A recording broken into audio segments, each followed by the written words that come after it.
един матч, който всички го гледаха и видяха Лудогорец по какъв начин игра. Аз още там след матча казах, че като дума равностойни или равен с равен, така не искам да я приема точно, защото колкото голови ситуации имаха Ливърпул, толкова имахме и ние. И беше въпрос на шанс. Ако тази греда беше във вратата, матч ще бъде по друг начин, но в крайна сметка това е футбола, така се получава, има такива моменти. Ние сме абсолютно оптимисти и аз разчитам на този отбор, на тези футболисти, защото те са така много сериозна класа. Лудогорец става въпрос. Продължаваме да играем мачовете и аз съм убеден, че ние ще вземем точки. Какво е настроението на футболистите ви след матча?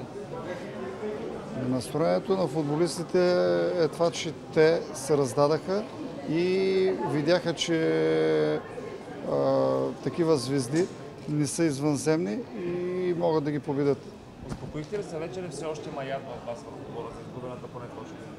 Ами то не може да няма отношение в такава насока, но аз пак казвам, ние трябва да бъдем реалисти и да гледаме напред.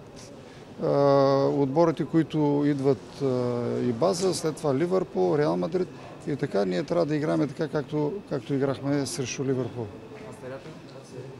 Не, няма да ги коментираме. Съдиите винаги ще подкрепят силните отбори. Говоря го по принцип не специално за матча. Ние сме нови. Вие знаете как казват джуджета и великани, така че ние сме абсолютно нови за Шампионска лига, но аз мисля, че години наред Лудогорец ще участва в груповата фаза на Шампионска лига.